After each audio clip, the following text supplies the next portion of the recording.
It all started at a university, a place that should have been safe, but suddenly, a terrifying zombie virus began to spread. At first, it was just a few people. They changed so fast, turning into mindless creatures and biting anyone they could reach. Within minutes, the campus turned into a nightmare. More and more people were transforming, leaving the few remaining survivors terrified and scrambling for their lives. In the middle of this chaos, the very first girl who turned into a zombie lunged at her classmate San. He barely managed to dodge her, but just as he caught his breath, another zombie attacked him from behind. In a desperate move to stay alive, San pushed it back, grabbed an iron rod lying nearby, and stabbed it. As the zombie was dying, something strange happened. Another zombie nearby started mourning her. It was heartbreaking and confusing. It seemed like these creatures still felt some kind of emotional connection to each other. San and his group finally made it to the science faculty department. The moment they got inside, a girl named Ning rushed to a charger, plugged in her phone, and called her professor. She begged him to look after her mother. The professor, sounding worried, asked about her brother Nan, but Ning told him Nan wasn't with them. She had to hang up quickly because the noise of her voice was already drawing zombies toward the lab. Confused and panicked by Ning's call, the professor turned on the news. The reports were devastating. An emergency had been declared in Bangkok because the virus was tearing through Bangkok University. The professor went to check on Ning's mother and found her in a very serious state. He looked at a potential antidote he had, but for some reason he hesitated and didn't give it to her. Back at the university, Ning's group had to move. They jumped from the lab window onto a balcony. Looking across to the opposite building, Ning's heart leaped. She saw her brother Nan and his group. They were alive. Relieved, she called out to him so they could figure out a way to escape together. But right then, a zombie fell from the floor above, crashing down and making them scream in terror.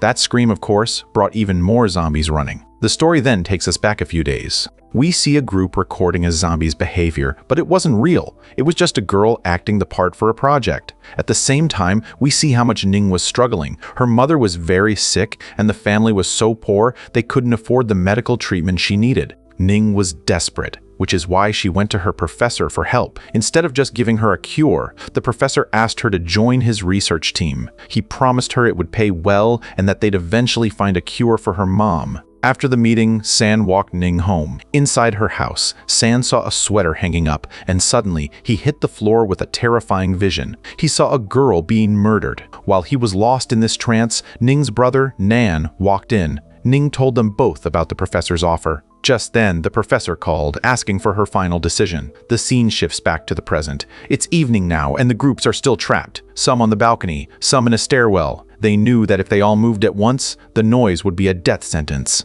They decided to split into small groups. Nan's group came up with a clever plan. They would use a speaker to play the news loudly on a radio, drawing the zombies away so they could sneak past. But they missed one thing. A zombie was hiding in the trees. It jumped down and attacked Nan's friend. Nan fought to save him, but in the struggle, he was bitten on the leg. They managed to kill the zombie and keep moving, but the fear was heavy. Was Nan's friend going to turn? While this was happening, the professor finally decided to act and injected the antidote into Ning's mother. Inside the university, things were getting worse. The water, electricity, gas, and even the phone signals were cut off. Their only link to the world was a small radio.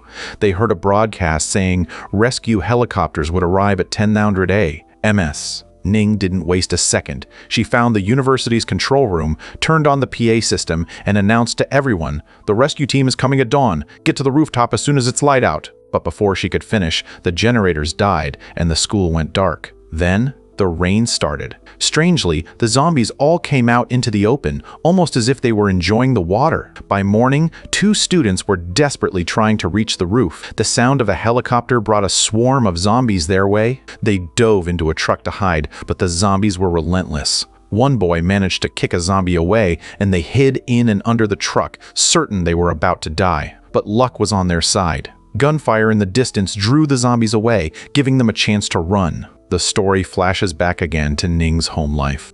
We see Nan acting jealous because San has a new phone. He even accused San of using a friend's money to buy it. Ning corrected him, saying she bought it with her savings. Their mother, trying to keep the peace, promised Nan a new phone too before heading off to work. But she didn't go to her usual job at a hotel. She met a mysterious man and told him she needed several of the latest phones. The man asked, "Are you ready?" She nodded. They blindfolded her and took her to a secret lab.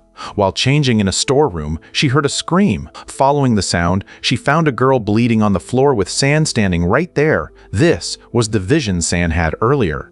Another friend, Joe, started chasing her, but he suddenly collapsed. He looked horrific, veins popping, eyes changing, body shaking. Ning's mom tried to help him. Everyone blamed San for what happened to Joe and the girl. Later, we see a businessman, the grandpa who was running the whole operation. It turns out Joe's condition was a drug overdose, and Ning's mom had saved him with an experimental vaccine called Anasong.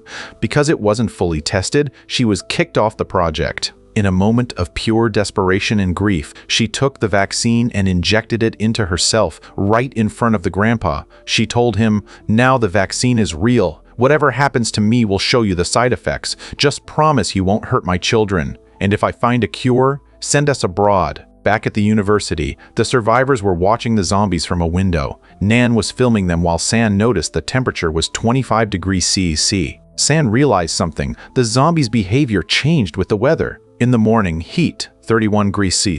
They were aggressive and crazy, but in the cool air, they were calm. They even kept their human habits. When morning came, the survivors watched in disbelief as the zombie cleaners started cleaning. The zombie librarian organized books, and zombie students sat down to study. Their minds were still stuck in their old routines. As they tried to sneak through the library, a girl's phone rang. The sound triggered the zombies. One grabbed her and bit her neck. Her friends tried to save her while others pushed forward. When they realized 2 friends were left behind, they went back, but it was too late. The girl had already turned and was now hunting them.